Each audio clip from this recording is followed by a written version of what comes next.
Good afternoon. Sveiki. Let me very briefly to introduce this first panel of 26th Thomas Mann Festival in Nida. I'm Irena Vaišvilaitė, head of curatorium of Thomas Mann Cultural Center. And this first panel was supposed to be taken by journalists of 3 countries, but we have representatives of 3 countries, but not journalists. I'm a journalist. Former journalist. Yeah, me too, so former journalists. Because journalists were very hard to get, and last one who actually, I'm stepping here for a Lithuanian journalist who was ready to come here, but unfortunately she fell ill.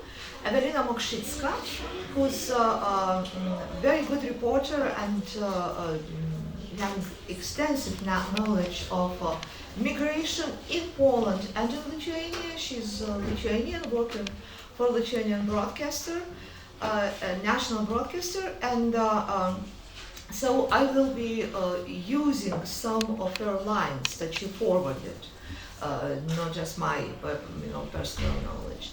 And now I'm very happy to pass to Joanna Stolarek, exactly journalist and director of Polish division of Heinrich Böll Fund. And it's really very, very good because this panel is a product, fruit of collaboration between Thomas Mann Cultural Center and Heinrich Böll Fund. So I hope collaboration will continue and be thinking about other initiatives. So, and then Joanna will introduce other guests. So welcome and please. Yeah. I hope it works. Yeah, it does. Very well welcome to our afternoon panel. Thank you for being with us on this very sunny and nice afternoon. My name is Joanna Stolarek. I'm former journalist, so I used to work as a journalist, and now I'm director of the Heinrich Böll Foundation in Warsaw. Heinrich Böll Foundation is a German political foundation near to the Greens. We cover issues, ecology, climate, and human rights issues, so migration as well. And we are here to discuss about the very important and very difficult topic of migration and journalism. And my guests are Irena Vaišvilaitė. I don't really know. Confidence? Confidence. She's historian and diplomat, and she's former ambassador to UNESCO and Vatican, and she's member of the curatorium of Thomas Mann Museum. And on the left, on my side, is Cornelius Oppmann, director of the Foundation of German-Polish Relationships. And so, as Irena already said, the Lithuanian journalist Evelina Mokšicka couldn't participate because she's getting sick. So, but we try our best, and thank you for being with us. Our topic, neighborhood and migration. Countries border each other, as we know. There are close neighborly relationships which are sometimes good and intense and sometimes rather neutral and sometimes not possible. It's the same with our neighbors at home. We have good relationships to the people next door, or we have any relationships, depends on the situation, and but everything can change if there is a big conflict or crisis.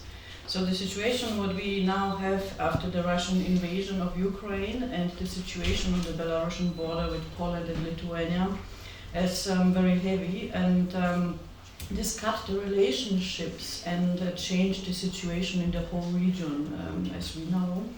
We have millions of refugees from Ukraine, about 8 million people now. People dying, people fleeing. We have still people stuck in the forest on the Belarusian border. We have a wall that should protect the one ward from the other, and the main question is how to deal with it, how to report about it, how to describe it, how to discuss it. And we want to discuss today how can a country respond to the changed situation, what influence does migration have on the relationship between the neighbor states, how society reacts when it's confronted with refugees and migrants, what important role in all of this does the media play. Do we hear in all the media coverage more about borders and less about humans? What language, what images do we use when we talk about refugees from Ukraine? Which language use we when we talk about refugees stuck in Belarus? And at the end of the day, who are we listening to? Whom we trust? To the journalists, or more the politicians, military, or independent experts, or maybe the affected people themselves? I would like to start with you, Irena, and ask you about the situation in Lithuania. Let's begin with the situation on the Belarusian-Lithuanian border. I would like to know, how did the society in Lithuania react to the crisis at the border, and what was the response of the government? Yeah, thank you. Sorry. Yes, thinking about Lithuanian-Belarusian border, I also have to say, yes, it was crisis. It was real crisis. It was a real turn in mentality, in perception of the border and of neighbor country or nation. And for those who are not Lithuanians, but also for Lithuanians, I should make a few points. First of all, till 1990, from 1945, there was, but actually even before, when Vilnius was a Polish city, there was no border with what now is Vilnius part and Belarus. Vilnius is 20 kilometers from Belarusian border now, but actually movement in territory from almost Minsk and Vilnius was absolutely one territory, free movement before the Second World War. When Soviet Union invaded Poland, together with Germany, starting Second World War, it actually invaded eastern Poland, gave Vilnius to Lithuania, that always was pretending to it, and attached to Vilnius part of what was in Polish state called Vilnius region. And another part was left in then already Soviet Belarus. During Second World War again, it was one undivided territory under military administration of Third Reich. And then after Second World War, there was no real border between Belarusian Soviet Republic and Lithuanian Soviet Republic. And as a Polish population, by plan of Stalin, was forcibly moved to then Poland, to the new borders of Poland. Most of them ended on so-called retrieved lands by the Baltic Sea, and lots of Belarusian, I don't know, it's citizens, but lots of population from what now is Belarus moved to the Vilnius region. And so once the border was established after 1990 between two independent states that emerged from Soviet Union, many families found themselves in the different states. And it would happen, that somebody living in Lithuania, but cemeteries across the border. So not to go very much more into details, but Lithuanian-Belarusian border till the very recently was very soft one. Even when it became border of European Union, it started more guarded, but it never had a hard frontier, it never had obstacles. And movement was and also, illegal, whatever to say, crossing was very easy. And it used to happen all the time, except that movement across the border, illegal border, was very scarce. From time to time, there would be somebody who would cross the border, would be stopped, would end up in migration institution far from Vilnius. So, and once it happened last year, I think of really crisis as such. They say that it started in June, and state of emergency was declared on 2nd of July last year. So we are a bit more than a year from there. It was consistent and very numerous flow across the border, and mostly refugees were succeeding in crossing in. And on 3rd of August, so month after state of emergency, Ministry of Interior of Lithuania authorized pushbacks of those refugees or irregular or illegal migrants that they was talking back to Belarus. So Lithuania started actively defending its border and pushing people that trying to enter back.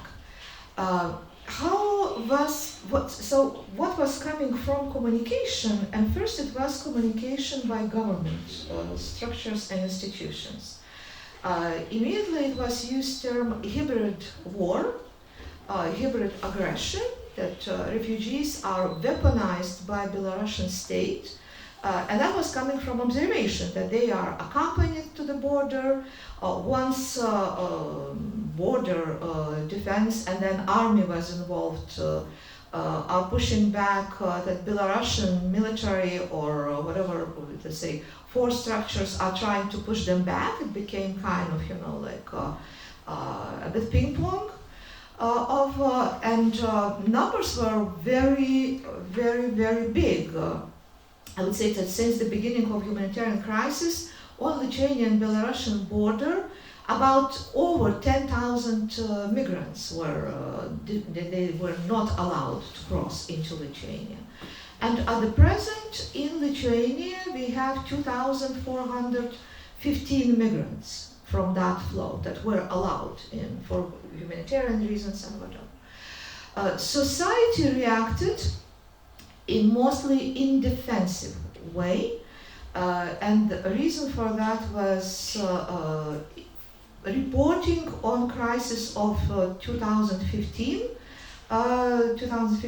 mostly 2016, on Mediterranean crisis, on migration via Italy, Greece, Balkanic way, and that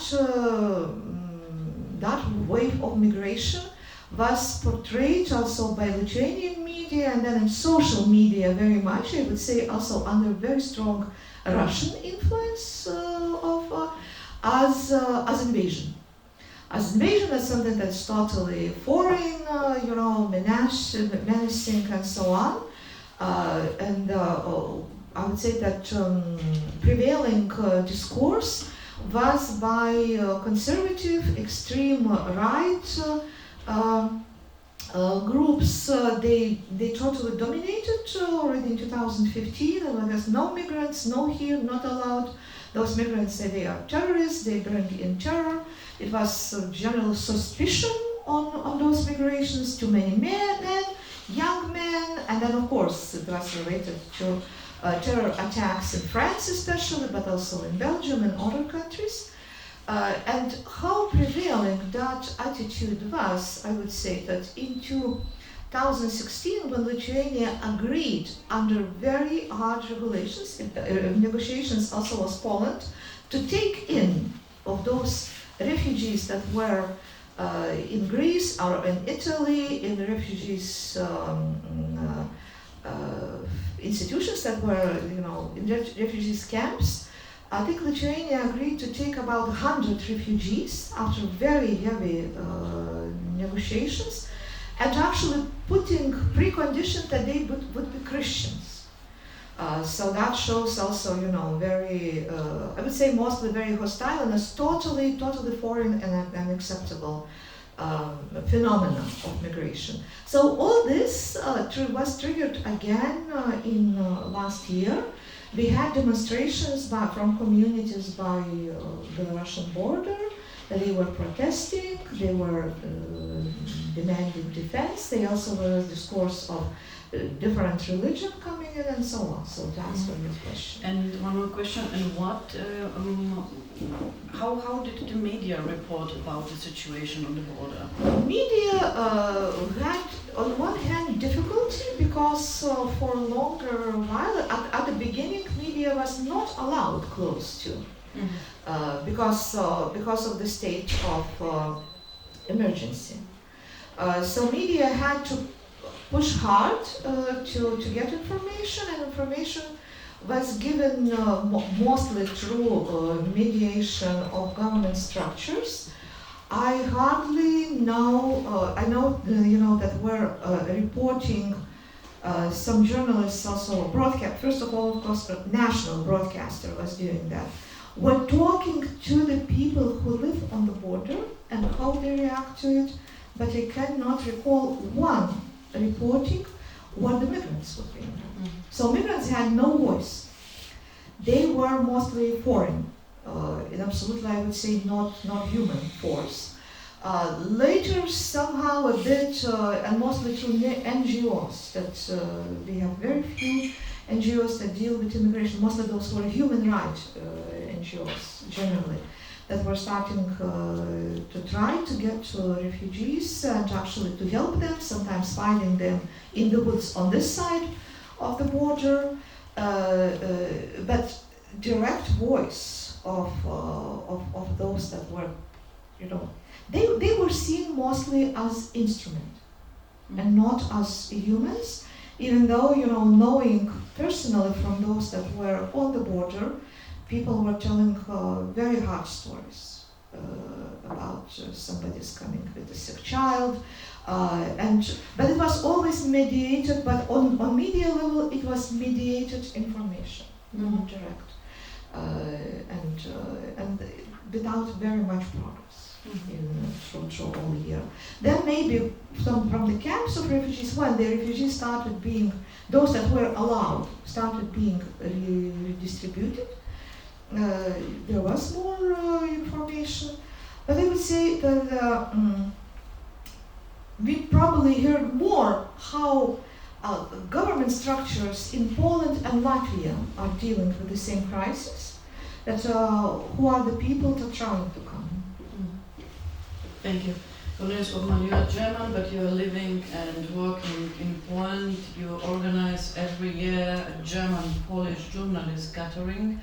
So you know the perspective of both, and what is your perception? How do you see the crisis, the presence of the crisis at the Belarusian-Polish border in the Polish and in the German media and society? Thank you very much.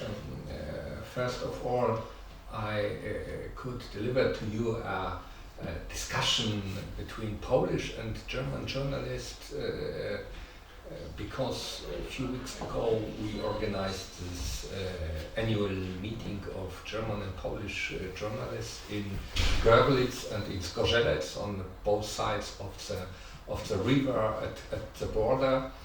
But the main topic was focused on Ukrainian refugees. So the discussion about 2021 border crisis on the Polish and Lithuanian border is a little bit in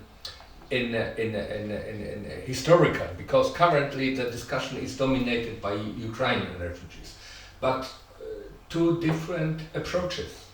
The Polish media are splitted.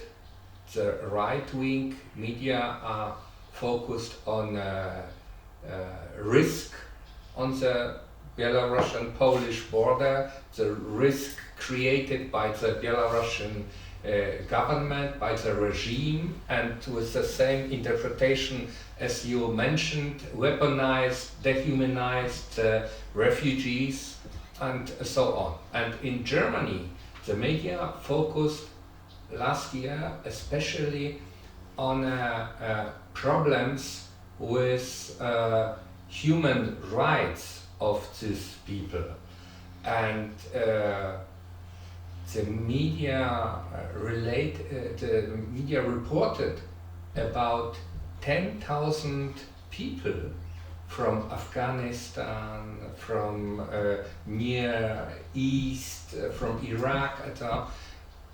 People who came to Germany via Poland.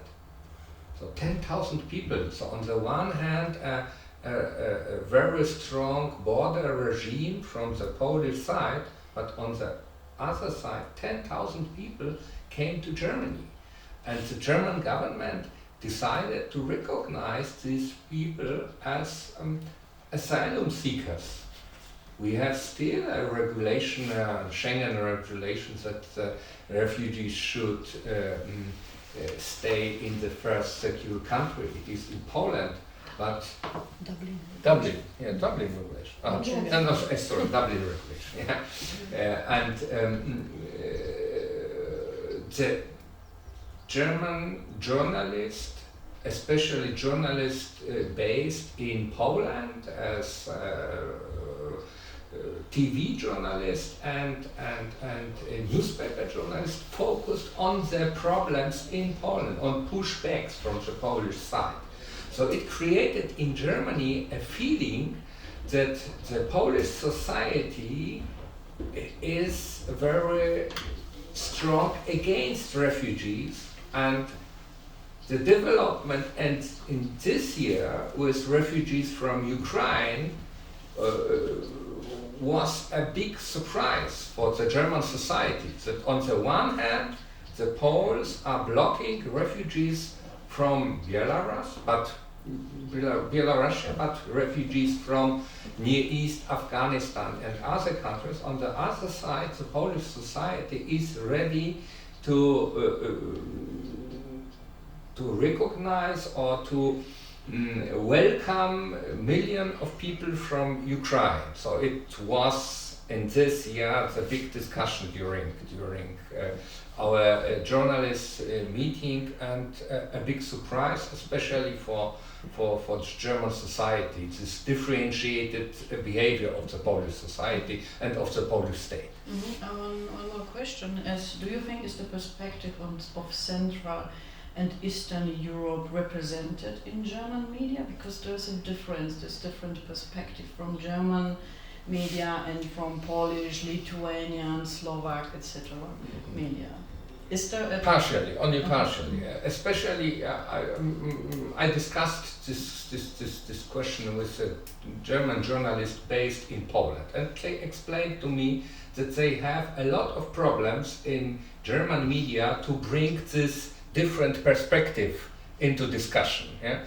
On the one hand, reporting about the problems on the Polish-Belarusian border is one thing, and the other thing is to explain why the Polish government and the Polish society behave on this way. And we can see other examples. For example, complicated development with refugees in Romania. People coming via Moldova to Romania. Nobody knows, nobody reported in German media about it. Mm-hmm. And nobody reported about the feeling of threatening from Russia here in Lithuania, for example.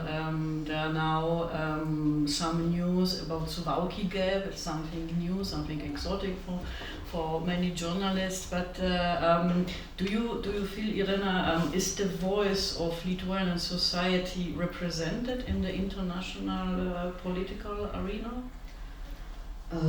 I think, and in media.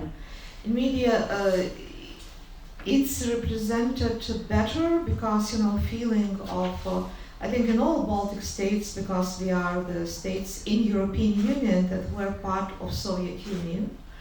And so there is different knowledge, and for Lithuania's attitude, trying to enter into NATO by all way possible. I just spoke to my colleague diplomat who remembers when Lithuania first expressed desire, actually already it was written, to be a member of NATO. Everybody was saying, you must be kidding. United States and elsewhere, you must be kidding. Because we were a problem, what member of the NATO. Poor, small country, no army, nothing. But those Vilnius 10 were able to convince, but especially Baltic states, that for us it's existential. We can, if we would be in European Union and not in NATO, probably what recently Medvedev said, Lithuania always was part of Russia. What is blatant lie? But it's international communication. What he's saying, Lithuania always was part of Russia, and Lithuanian state as such is illegal. Russia never recognized that state. What again is not a lie. So the voice of Lithuania or Estonia or Latvia is heard in a very limited way, because what shows now, lots of people are learning geography that they didn't in last 30 years, and we just also saw, that, for example, Italian school books still have here created some kind of a Russian plane, not existing in geography terms, or they're learning history. Because trying to understand why Ukrainians are welcomed in the way they are in Poland and in Lithuania, or why they are welcomed in Moldova, the poorest country of European Union, and Romania, you have to know history. You have to know the relationships between historical history, relationships between these people, why Lithuanians on February 24th reacted like they were invaded and attacked. And they still feel the same way. Now the shock slightly passed, but first month it was country under war. You spoke to people, and that exactly was the reaction. And all possible help in first 5 days of the war, from private donors, small donors. Lithuania was collecting €1 million each day for Ukraine. And it's country that, it was also a big leap in a country that is not so used yet to big financial givings or something, but that showed, involvement in it. And another thing about refugees, as in Poland, first 3 months for sure, absolute majority of that flow of refugees was managed by volunteers, by NGOs, and people were taken by private people in their houses and their apartments, actually given food, money, shelter, everything. States stepped in much slower, but step. And that here is something that I want to tell also about what last year crisis showed, that Lithuania up to now had no structures for dealing with refugees, for dealing with these crises, neither governmental or non-governmental. And now it's slowly coming with laws, with help, with possible aid. And then one thing that we missed, and forgotten by now, in 2020, Lithuania, as Poland, took large numbers of Belarusian refugees from Belarusian refugees. For them, border was open. Those people flying after persecution that started by protests against election results and so on. So it's complex, and I can understand it's very difficult to explain outside of this region that has its own life, knows what's going, understands. But that here your question was, there is preconceptions on Eastern Europe, what is still Eastern Europe or maybe not Eastern Europe. And if you're talking about Germany, but not just Germany. So, and those then journalists have to really work very hard to communicate. Suddenly what was not news, the countries that were not news become news territory. Yeah. Thanks a lot. The situation in Poland is similar with the private people taking the refugees in. But now, back to Germany, what are the attitudes in the German society towards people fleeing from the war in Ukraine? Ukraine, and is a provocative question: is German society a little bit looking away from the war? Yeah, the German society is differently looking to the east than the Polish or Lithuanian society. The first reaction was really positive. The people, we should take into consideration that there is a big change between the refugee crisis 2015 and 2022. The European Union learned a lesson from 2015. After the war, after the first refugee wave came to Europe, the European institution decided to create a special law for refugees from Ukraine. So the refugees have the same status in every country. Could you imagine what would happen with Poland and Lithuania with the legal situation from the year 2015? All these 8 million people would stay in Poland, in Lithuania, on the border states. It would be a disaster for these countries and for the society. On the other hand, in Germany, we have a developed system how to organize the distribution of refugees in the whole Germany.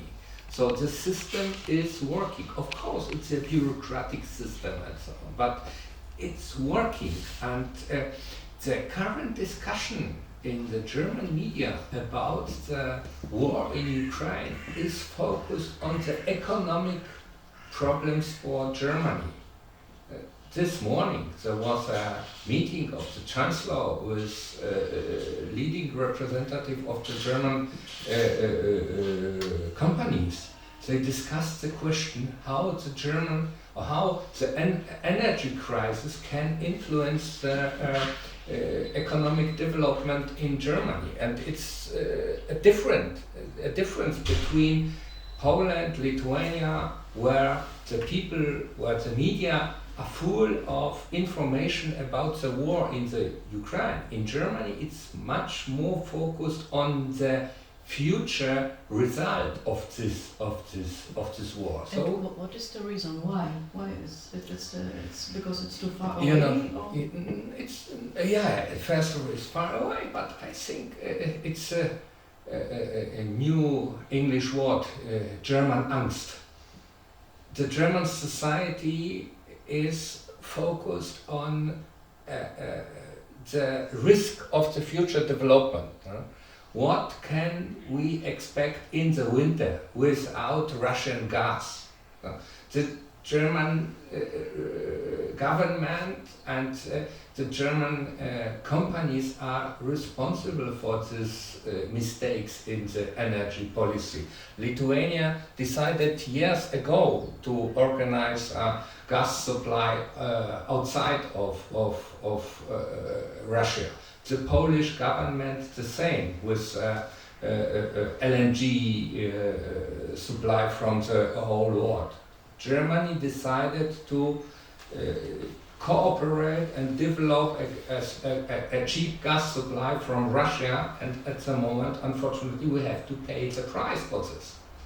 And it's the reason why the Germans are so focused on the economic result of this war. But on the other side, we have had registered 800,000 refugees from Ukraine in Germany.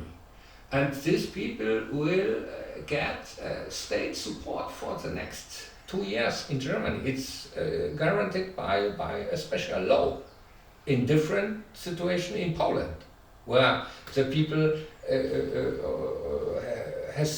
will got support for 4 months, 4 or 5, I don't know exactly. It ends now in July. Yeah. And so you see the different approaches in Poland on Germany. But of course, economic results of this war are still in discussion in Germany, and nobody knows what will happen in the winter. Irena, you said that the migration and refugee topic is something pretty new in Lithuania. So there is no structure, there is no infrastructure, there is no law, and there is no mentality to receive the refugees. How did the perception of refugees change after the war in Ukraine? And what role do the high inflation rate and difficult economic conditions play here?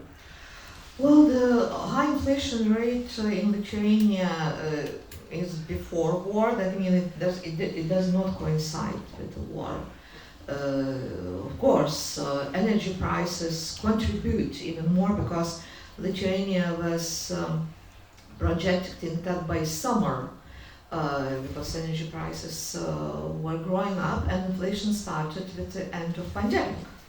Let's remember that, and so then we had issue of supply chains, prices for first materials and for different technical parts started growing up because of the demand and providing issues and so on, and also people accumulated large funds, some social strata during the pandemic. So all this was already, so we were looking at gas price going up, electricity prices going up. It was very clear already exactly in the middle of refugee crisis through the Belarusian border. But all predictions were that by now, everything will go to plateau and maybe descent, everything, guess what? We have war and we see what we knew, but Lithuania knew very well by year 2008, even earlier by year 2005, that Russia is weaponizing energy. And they were doing it with us all the time. Gas price was going up and down, actually sometimes depending on what one or another politician said. That small state as Lithuania is very easy to do, and it was like enough is enough. It was not easy political decisions. So. But yes, compared to Germany that has developed structures and infrastructures for receiving refugees, and was before even 2015, Lithuania is learning to do it, I believe quite successfully altogether. But what did not vanish, it's different attitude towards those 2,400 something refugees that still are, and we just got, very unfavorable sentence of a European Tribunal of Human Rights on Lithuania's attitude and legal things, because those people 1 year after still have restricted movement, their limitation, their being, in kind of settlements was prolonged. So on one other hand, it's almost clear, and they never hidden very much, that once they are free, they mostly will end in Germany or Scandinavian countries. So it's not that Lithuania is afraid, but what we didn't want it to be, I think also last year, to be a channel, constant channel, to be of that immigration flow into more developed European Union countries, what actually would be annihilate the fact of border. No border is tangible. It's concertina wire wall, hard to cross, still being crossed from time to time. But pushback is very limited.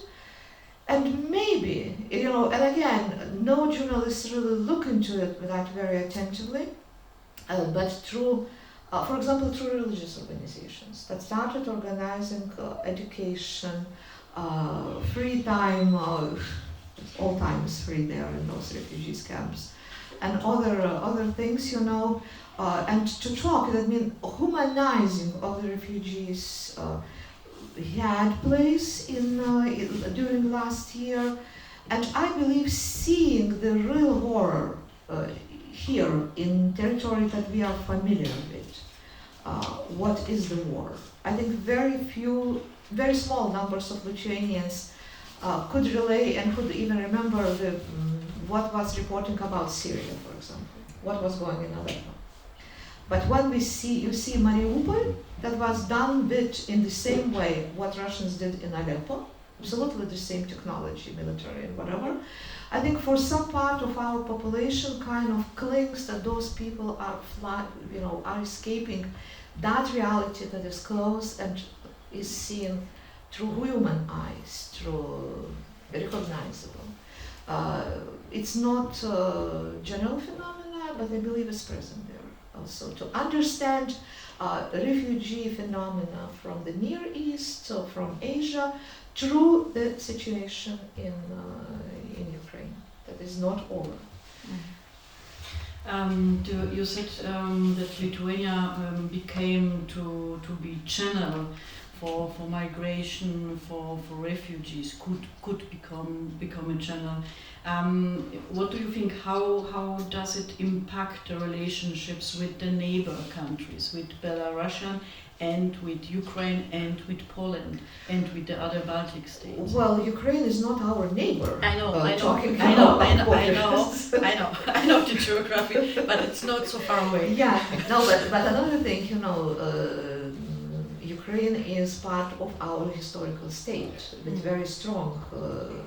It's hard to, here I will not go into history, but a really large number of Lithuanians, as Poles, consider, it's part of historical territory, and, families, battles, borders, everything goes from there. Lithuanians know.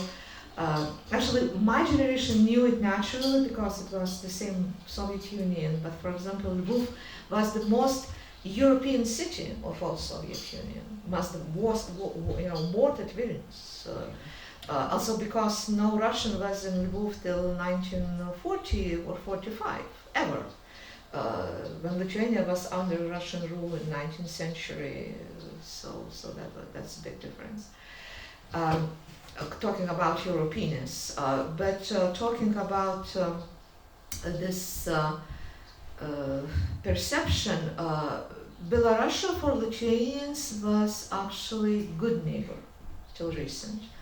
And now I think not everybody understands we don't have Belarus, it's Russian border. They are 20 or 30 kilometers at Vilnius, it's Russian. And we don't talk about it much, but general feeling is that, how will go war in Ukraine? We all wish the victory. Russia will be stopped or pushed back or whatever. It will not let Belarus go. So that's much longer situation, and Lithuania now has Russian border from the east and from the west. But our geopolitical situation is really got much more complicated since February. Even before, we knew Russia's presence and control of Belarus, but now with that a number of military and all that's going on, visible and invisible. So, and actually I think, many Belarusian refugees, because of how their country behaves, even they are in total opposition to their country of origin and to their, they find themselves between 2020 and 2022 be looked at very differently.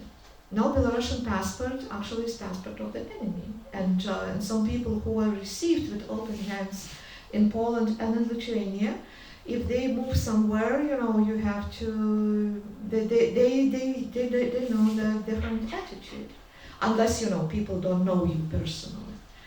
So a relationship to Belarus definitely changed.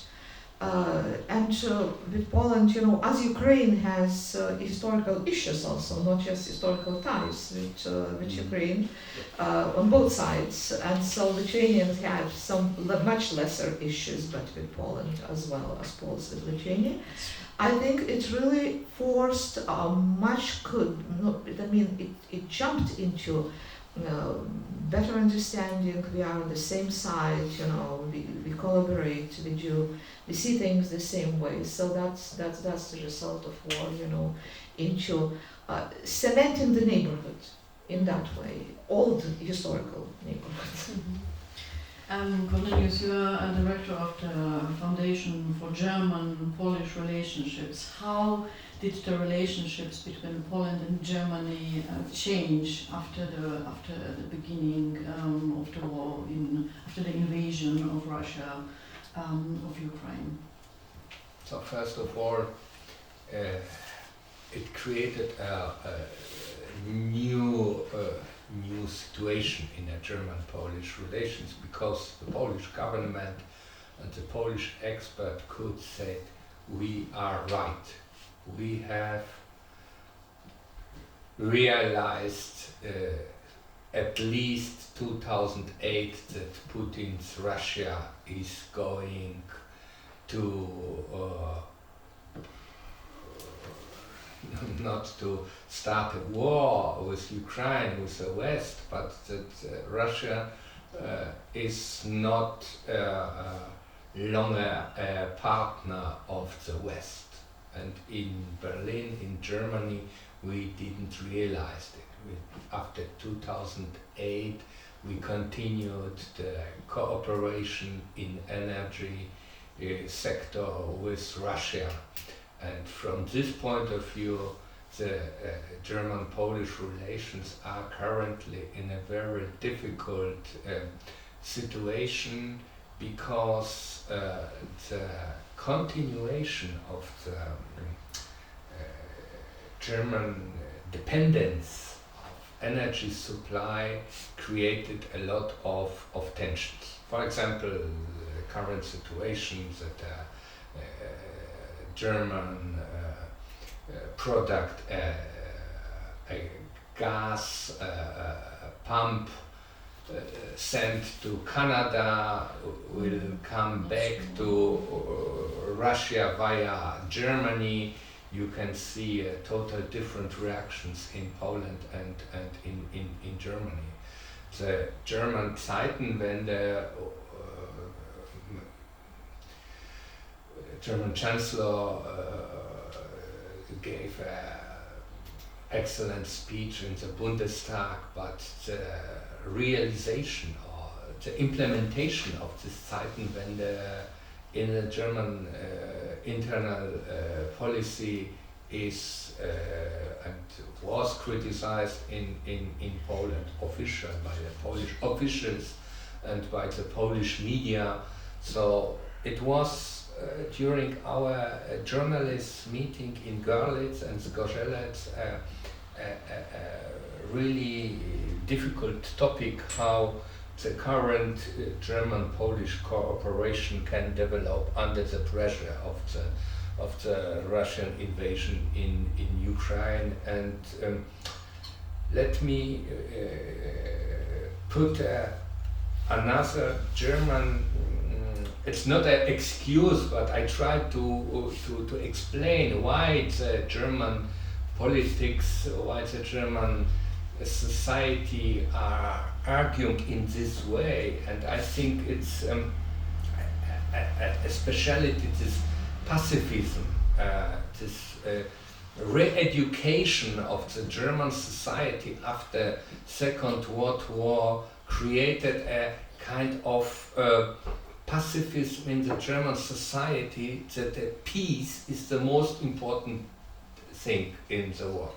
A peace, but this blind pacifism, peace without realizing what does it mean for the Ukraine, or what does it mean for the Ukraine society. So it's the reason why so many German people asking for peace without thinking about the price of the peace. As I mentioned, it's not an excuse, but I try to explain why the behavior of the people in Germany is so deep focused on peace. And never could understand it in Poland, for example, the reaction of the German government as well, the slow reaction. But what about the situation, the relationship between Poland and Ukraine? It wasn't, it not it wasn't really easy relationship in the past. Yeah, So, and now yeah. it changed completely. It changed, but I think these difficult problems are frozen. This different implement of different historical view on the Polish-Ukrainian relations, especially Second World War, Bandera and part of Ukrainian history. It's frozen at the moment. It's not. It will come back in the future, in my opinion. So it's not historical miracle. No. What a pity. Before I ask you, the audience, one more question, and then I let you ask the questions. My question to both of you is, what do you think? What challenges are journalists writing on refugees and migration in the region of Poland, of Lithuania, of Baltic states will face in the near future? Well, first of all, there are issues of the refugees or migrants that are now, for example, Russians leaving Russia. There were in Lithuania, for example, there was even an attempt to relocate into Lithuania IT companies from Moscow, mostly obviously owned by the Western owners, to find here something very slightly turning into what was Prague in 30s of 20th century, with refugees and immigrants from Russian Empire, from Soviet Russia, and so on, with what was going on there. It also shows Lithuania, those people that were involved from our Ministry of Economics, somehow blind. We are like living, I think, on one hand, definitely talking Soviet Germany. Era has changed. It's not local conflict. We can talk about what Ukrainian society is going through, but we have to look very attentively what is Russia and what is Russia turning into. And first thing, actually, I think on one hand, Lithuanian attitude, as I think Polish is, quite often is "we told you so," but that "told you so" didn't reach yet far. We see society, that is very cynical, that is absolutely has no compassion to Ukraine at all. That means Russians complain about their fate of sanctions, of not being able to use credit cards here and there, not being able to travel to Western resorts and exhibitions being stopped and whatever, but only negligent number of Russians talking about responsibility, why it happened so. What was wrong with country for the last 30 years? That it came to this way of the being, it never stopped being, empire with imperial pretensions. And Chancellor's speech that was given immediately after war looked like, at least German leadership realized what meant Russian ultimatums to go back to the borders of 1997, but actually meaning to borders of 1990. So now they're putting under question in Lithuanian independence as such, but equally they can put under question, unification of the Germany with equal success. It's total revisionism of its government and, total helplessness of society. And then, seeing what was happening in Irpin and Bucha, it was not atrocities of certain groups of military. They were sent to what they called denazification, to do what they did. And they will be doing where they go. And actually now they just totally destroying where they go, from the southeast. So issue of refugees, it's a war. It's war on European land. We don't know where it will stop because nothing can be believed. And those refugees can be coming from an order other countries, and so the question is how to stop Russia, and how to stop it in the way. And now, another thing, as a historian, what I see, an incredible cynicism. For example, what they see in doing. They're using what Western allies did in post-Nazi Germany. They're using it and they're twisting it. And they say that they're going to do that in Ukraine, that's how they plan, but they will do that everywhere else. To change perception of that state, of the history, of identity, it's a scary project. If Putin wins, or at least if he stops without, if he is stopped, it will be terminal. We're looking into something like what Robert Harris wrote, Fatherland. How would be the world if Hitler won? And we have to look into that. If Putin wins, it will be a different world on his terms. And I think that we as journalists, refugees, economy, whatever, it's total taking over. We have to look into it, because all those problems are only parts of very big problem of one country using its resources and actually weaponizing its economy. Grain, yes, energy, grain, primal materials, all the relations, actually weaponizing globalization that West believed in it so fiercely, for taking over and putting its way of the world, and actually, look like Americans talking about it also in very, I would say, ideological terms, but I don't know what is possible to do, but to say actually that this is empire trying to take back its colonies, including Central Europe, and that's very serious. So not refugees, it's issue of neighborhood. And when we at Thomas Mann Festival planned the topic, it's actually Ruth Lazarus, whose idea was neighborhood, we had in mind something very different. So it came out being a very explosive topic. And if I remember well, next year's topic is foreigner, something that foreign, between enemy and somebody. I hope they didn't envision anything, but so we'll see what we'll be talking tomorrow, the next year. So I'm not answering to the question very directly, but I think that the question of refugees is just not forget that refugees from Syria also were weaponized very much by Russia.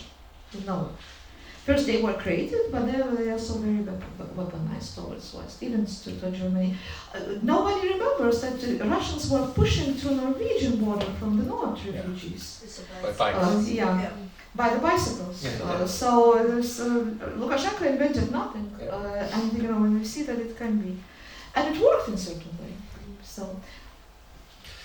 Yeah, I completely agree. We are living in a different world after 24th of February. The world change is not anymore a regional conflict, it's a world conflict. And in this context, I think that there is one big challenge for all of us. And it's a question, how do we deal with Russian refugees?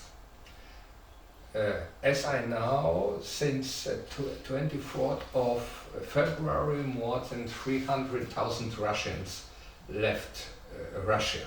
The people are in different countries. Istanbul, in countries where they could travel without visa, in Georgia, in Armenia, in Central Asia, and so on. And the big challenge for not only for the European Union, for all of us, how do we deal with such a people? No, there are refugees from Russia and we don't have any strategy. What can we do? How can we help the people from Russia? They are our allies. They are anti-Putin oriented people. It's the reason why they left. It's more complex. Yeah, I know that it's complex, but I think it's a big challenge. I think it's Some another- of them another left for discussion. McDonald's. So Yeah. I think it's another discussion, and I Yeah. think there are some questions from the audience. So go on, Ruth Leiserowitz. Yes, thank you very much, all panelists, for the remarks and what they told us. And I have yes, one comment and one question, mainly for Cornelius Ottmann.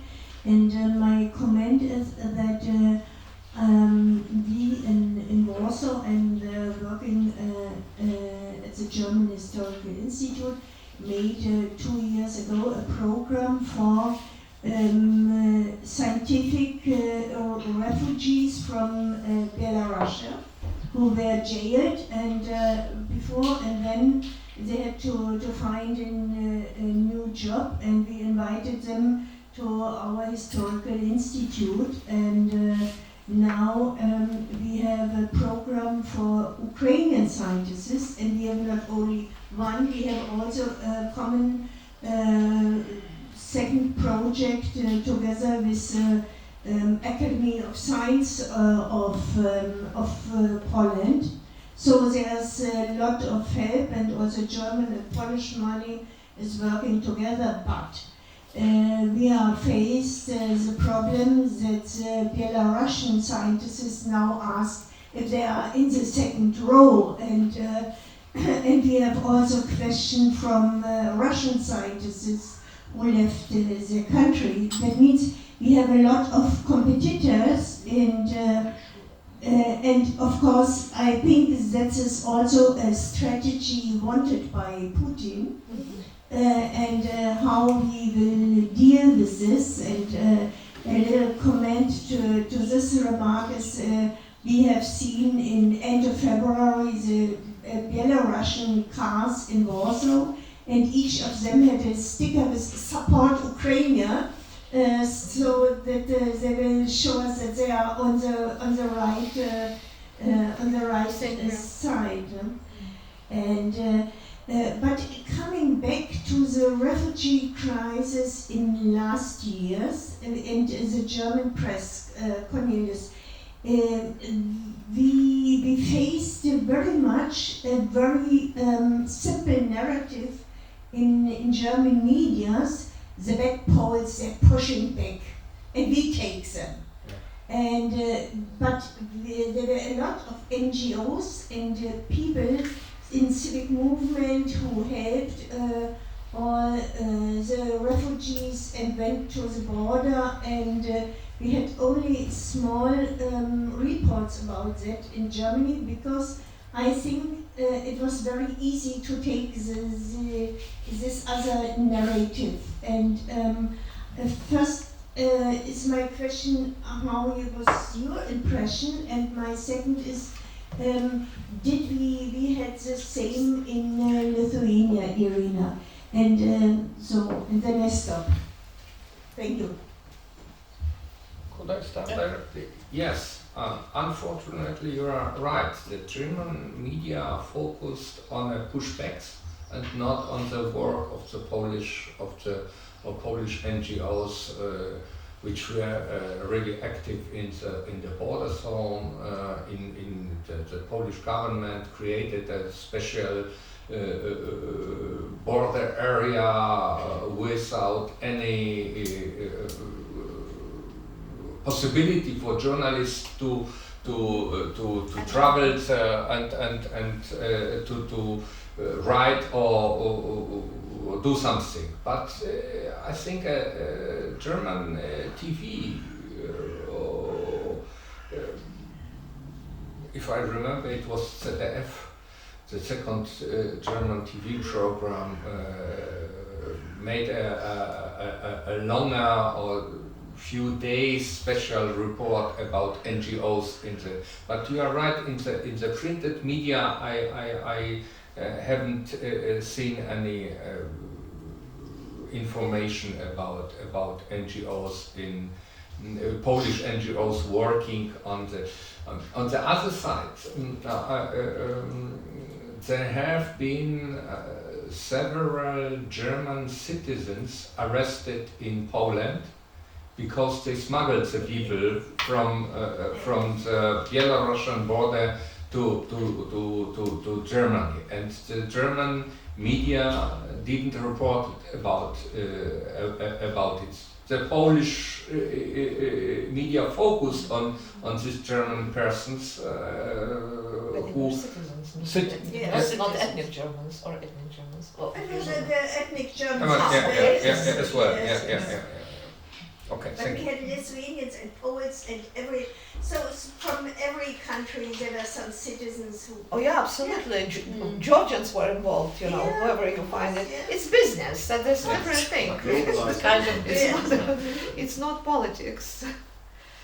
So, thank you. Yeah, so where's my microphone? Outside. Walking outside. Making its own life. Yeah. I think not talking too long because the situation of allowing journalists, I mentioned it at the beginning of answering the first question, was very similar in Lithuania to the Polish one.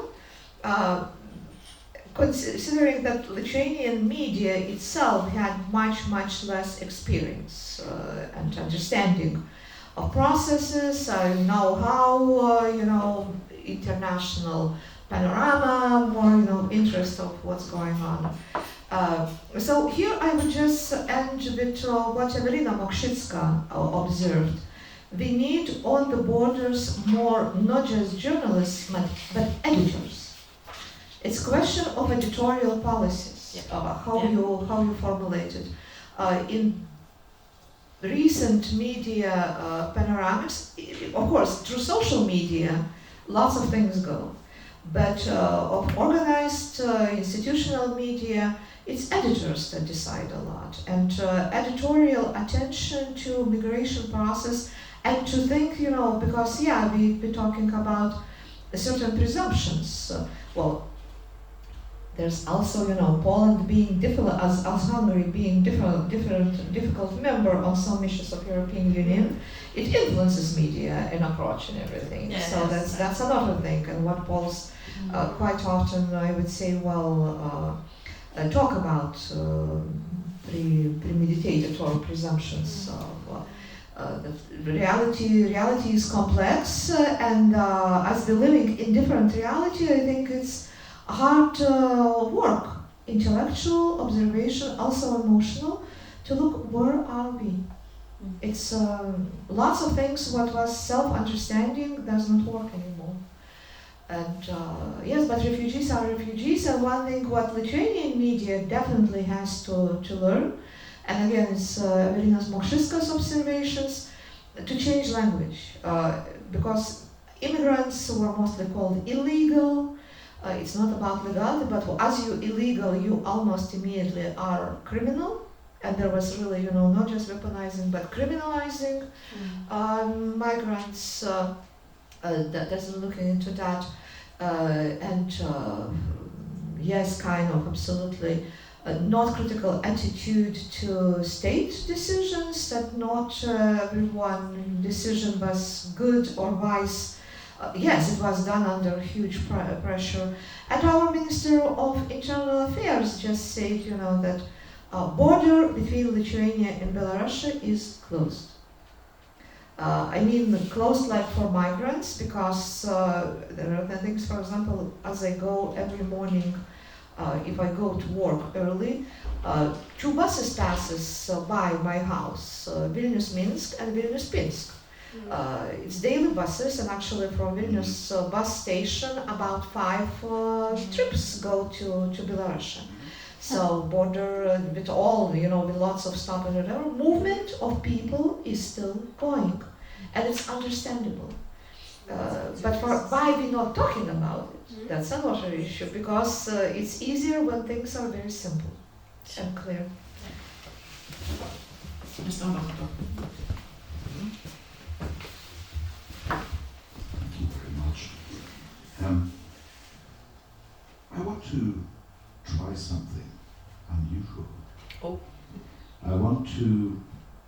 end on a positive note, which, highly unusual nowadays, is also a note of praise for a success of the European Union, which is, talk about journalism, I have never seen it presented in any public media. This is that the European Union, together with the countries bordering Belarus, has actually succeeded in stopping this hybrid importation of migrants from mostly, honestly, northern Iraq. And as we all know, the northern Iraqi Kurdish middle class are very smart people, but they are not persecuted in northern Iraq because they govern themselves there. And Lukashenko's opportunism in bringing these people to his country with the prospect, with the perspective of, an easy access to the European Union, has failed. And this is because the European Union showed solidarity, and the European Union stopped this migration movement where it started, in northern Iraq and in Iraq. Neither Poland nor Lithuania would have achieved this by themselves, although they contributed. And the next question will be,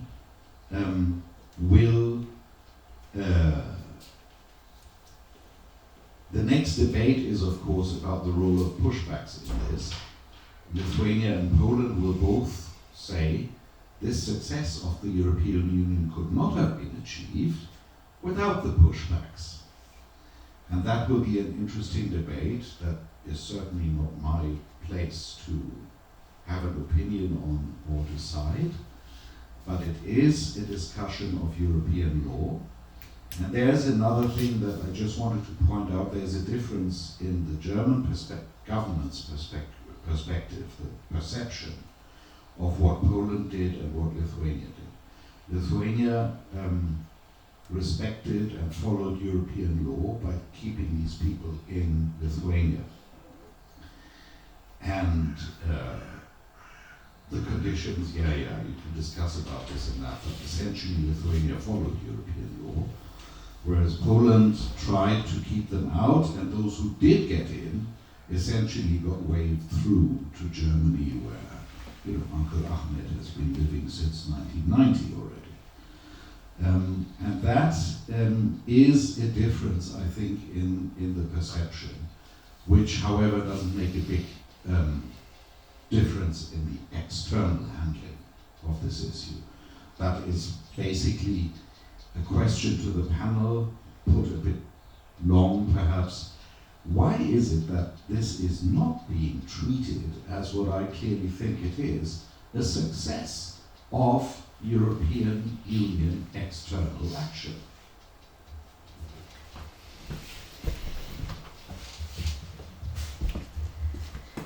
I don't know about Poland, but in Lithuania, because European Union is silent about being a success. Yeah. And Lithuania is under persecution at the moment. Prosecution. Because, when it comes into... So now it's very hard to talk about it as a success. And of course, when it is, you have a political reactions and struggle and everything. If you suggest Minister of Internal Affairs your approach, I think she will be very thankful. I know her very well. Yeah. No, I know you know. Yeah, but thank you, Ambassador, for mentioning it here. It's true.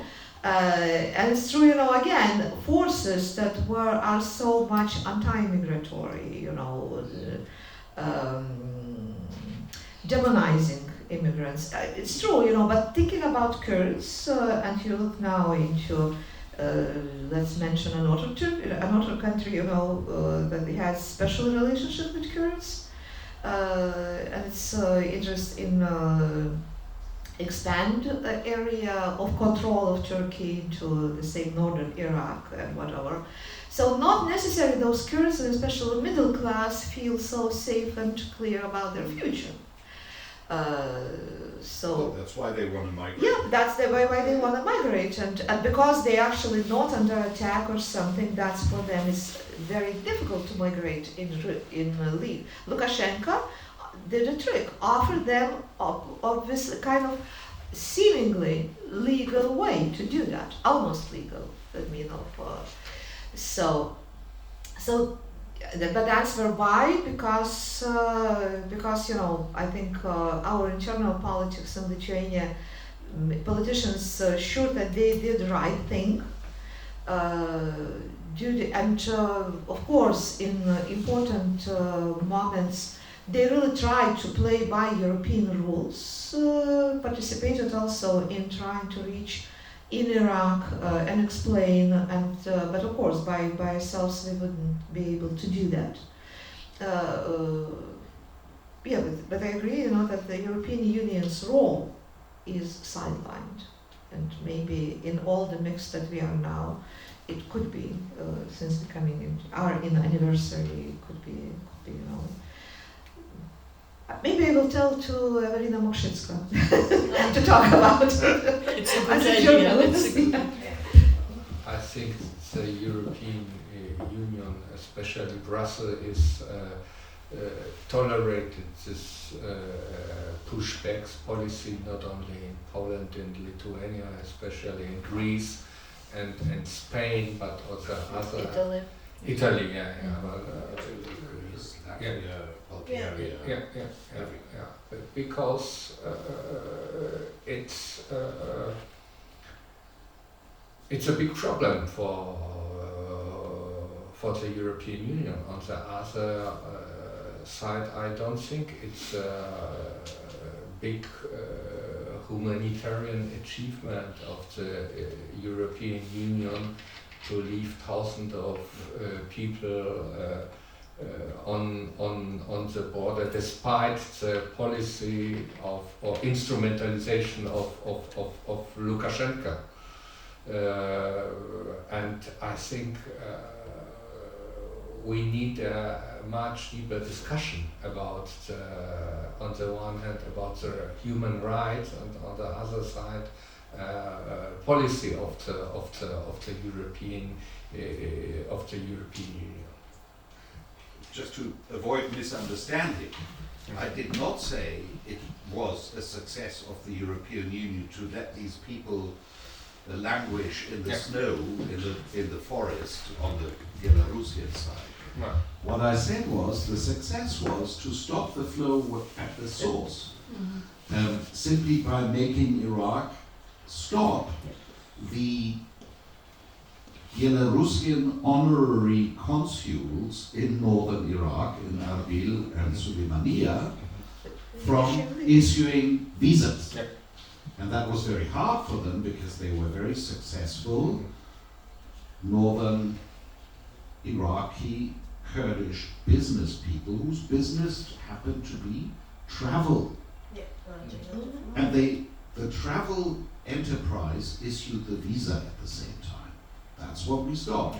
And that's all I was saying. And I think journalism could sort of highlight this a little bit more as a success. If there's no other question, I don't see any more questions. So thank you very much for attending us today. Thank you to the panelists for the good discussion. Thank you for your questions. And what we need, I think we need a good European migration policy, because we don't have one. And we need more media coverage about humans, about people, less about borders. So thank you very much, and enjoy the festival. There's so much good concerts, talks, etc. Exhibitions. Exhibitions. Thank you. and